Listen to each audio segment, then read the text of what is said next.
our friend Antonio Neri and crew have made another acquisition. This time it's Pachyderm. Yeah, so if you haven't been watching for the last 2 years, HPE is undergoing a huge transformation from selling boxes to offering essentially cloud and data services on-prem. And they've made a lot of tuck-in acquisitions. They have built a lot of their own software. And if last quarter's earnings are any indication, if it's working, it is. HPE had one of the biggest quarters that they have ever had in the past 5 years last quarter. And I think you and I both had talked to Antonio about this. And so what is Pachyderm, right? So we've seen HPE integrate companies like Blue Data and a lot of AI plays. A lot of them have to do with high performance computing that were very leverageable to any type of big data application. This one is about AI workflows, and whether it's version control, auto scaling, dedupe, cloud and on-prem capabilities. It's the entire AI pipeline that, quite frankly, we've seen from the likes of Google, we've seen from AWS, we've seen from Azure, that essentially is a one-stop shop to cleansing the data all the way out to publishing the machine learning inference code to that device. So again, it's going to be a short analysis here, but everything you would have expected for HP to do. First, you saw moves in data, and now you're seeing moves in AI.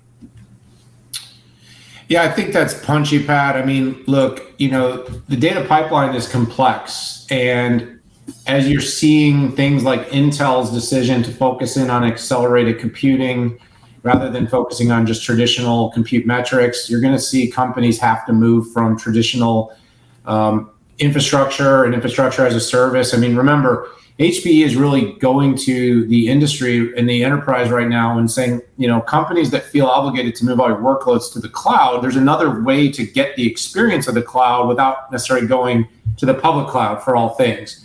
I think there's been no shortage of chest pounding here by you and me that we kind of called the hybrid cloud.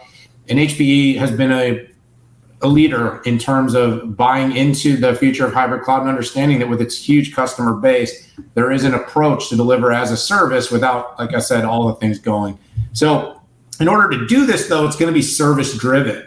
If you look at what the public cloud companies have done extremely well, it's been having comprehensive data services. That's one of the things. If you look at AWS's data pipeline, machine learning tools, because they have everything from, tools for the most technical data scientists all the way to tools for the complete novice that want to be able to play data scientists in the public cloud. A lot of these kind of private cloud offerings have lacked having these data pipeline services at scale, or they don't have as comprehensive set of services, which has been a big motivator for companies and enterprises to move more workloads and more data to the public cloud. Again, we're public cloud believers here. I am, and I think, Pat, I can speak for you, but we also know that with the volumes of data and what companies are trying to do with many of their data, core data systems of record, edge data, egress is expensive. Moving everything to and from the cloud can be expensive. And this is only one use case, but my point is that, having more and more integrated machine learning pipelines, platforms, things that customers can utilize, keeping their data on-prem and utilizing something like GreenLake is going to be important. You and I have looked at the crawls. HPE's had a very comprehensive set of acquisitions and expansions and services. GreenLake is, at this moment, the most comprehensive of the on-prem cloud offerings that I can say. I mean, others are going to be investing and catching up, and you can count on the Dell Apexes and the Lenovo TrueScales, Cisco Plus. They're all going to be adding to these services, but I like what HP is doing. I like that they're focusing on data. I like that they're focusing on open source. They focused in on Kubernetes. They focused in on containers. So these are the things that they're going to have to do to be able to compete at scale. I'll be candid. I'm not super familiar with Pachyderm itself and its software, but I'm very aware of what it's going to be doing. And so I think in terms of machine learning pipelines and being able to scale companies' work that they're doing with these data sets, it was a valuable acquisition, and it fits, which is something I think you and I always have to really look at is, does it fit? The same questions you ask me when I buy companies. Are you sure that fits with what you do?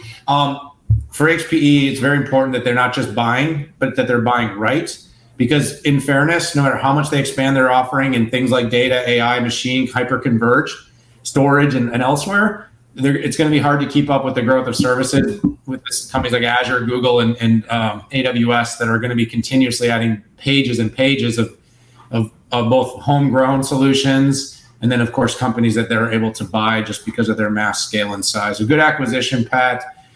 Good part of the portfolio. Hey, one thing I noticed in the press release that had two benefits: data lineage and data versioning.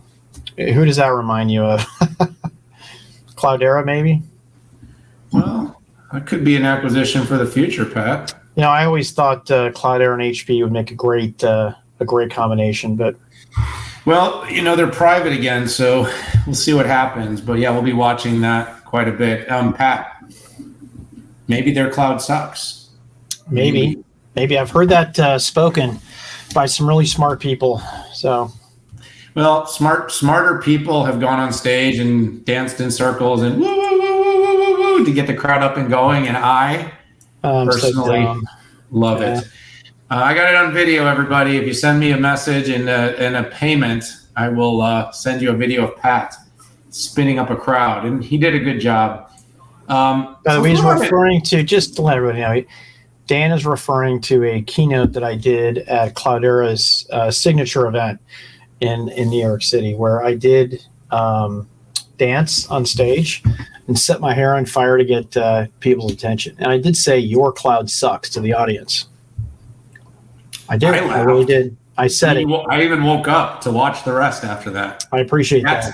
That's the job of a keynote speaker.